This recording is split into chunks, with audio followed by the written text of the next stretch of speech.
یہ اس وقت کی بات ہے جب مشرق وسطیٰ کے ہر شہر اور علاقوں میں ایک خوبصورت اور حسین شہزادی کے چرچے عام تھے۔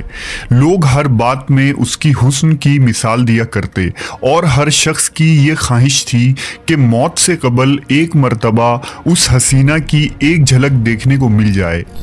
نہ صرف عوام بلکہ بادشاہ اور امراء بھی اس عورت کے دیدار کی خواہش رکھتے تھے۔ یہ مشہور حسینہ ایزا نامی ملک کی شہزادی ایزابل تھی۔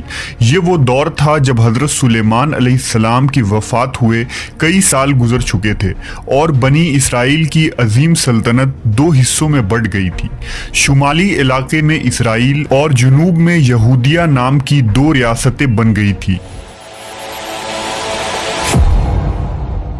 اس زمانے میں اسرائیل پر اخیعب نامی بادشاہ کی حکومت تھی جو اسرائیل سلطنت کا 7واں بادشاہ تھا۔ اخیعب 918 قبل مسیح میں تخت نشین ہوا۔ اخیعب بھی شہزادی ایزابل کا فریفتہ تھا، لہٰذا اس نے ایزابل سے شادی کر لی۔ ایزابل ایک خوبصورت اور مغرور عورت ہونے کے ساتھ مشرک بھی تھی۔ وہ فنیقی بادشاہ کی بیٹی تھی اور فنیقیوں کے دیوتا بال کی پوجا کرتی تھی، جبکہ بنی اسرائیل اور بادشاہ اخیعب توحید پرست تھے اور حضرت موسیٰ علیہ السلام کے شریعت پر عمل پیرا تھے۔ لیکن اخیعب اپنی بیوی ایزابل کی باتوں میں آ گیا اور اس نے بال کی عبادت شروع کر دی۔ ایزابل ایک چالاک اور شاطر عورت تھی۔ اس نے اخیعب کو اس بات پر راضی کر لیا کہ بال دیوتا کے لیے ایک مندر اور بت کی تعمیر کروائے تاکہ بنی اسرائیل میں بال دیوتا کی پرستش کی اشاعت ہو اور لوگ اس مشرکانہ دین پر آ جائیں۔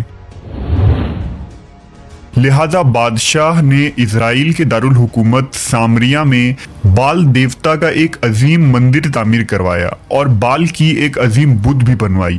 یہ بت سونے کا تھا اور اس کا قد 20 گز تھا۔ اس کے 4 منہ تھے اور 400 افراد اس کی خدمت میں مامور کیے گئے تھے۔ اس مندر کے گرد میلے لگنے لگے۔ بنی اسرائیل اس بت کے پاس آ کر منتیں مانگتے، سونے چاندی کے نذرانے چڑھاتے اور اس کی پرستش کرتے تھے۔ بال دیوتا کی وجہ سے اس شہر کا نام بالبک پڑ گیا۔ لیکن اب بھی بنی اسرائیل میں کچھ لوگ ایسے تھے جو موسیٰ علیہ السلام کے دین پر قائم تھے اور اس باطل دیوتا کی پرستش کو ناپسند کرتے تھے۔ وہ اللہ سے دعا کیا کرتے کہ بنی اسرائیل راہ ہدایت پر آ جائے۔ لہٰذا اللہ رب العزت نے اس قوم کی ہدایت اور رہنمائی کے لیے حضرت الیاس علیہ السلام کو وہاں مابعوث کیا۔ آپ حضرت ہارون علیہ السلام کی اولاد میں سے تھے۔ بائبل میں حضرت الیاس کا ذکر ایلیا کے نام سے آیا ہے۔ حضرت الیاس نے بالبک شہر کو دعوت و توحید کا مرکز بنایا اور لوگوں کو ایک خدا کی پرستش کی طرف بلانے لگے۔ آپ بنی اسرائیل سے کہا کرتے تھے کہ تم لوگ واحد اور یکتا اللہ کو چھوڑ کر بال کو پکارتے ہو، حالانکہ یہ نہ تمہاری حاجت روائی کر سکتا ہے اور نہ ہی تمہیں کوئی فائدہ دے سکتا ہے۔ اس اللہ کی طرف لوٹ آؤ جو نہ صرف تمہارے اور تمہارے باپ داداؤں کا رب ہے بلکہ آسمانوں اور زمین اور ان کے درمیان جو کچھ بھی ہے ان کا خالق و مالک ہے۔ حضرت الیاس علیہ السلام کے اس پیغام کو بنی اسرائیل نے جھٹلا دیا اور صریح انکار کر دیا۔ جب آپ نے بادشاہ اخیعب اور ملکہ ایزابل کو دعوت دی تو انہوں نے بھی آپ کی بات نہیں مانی۔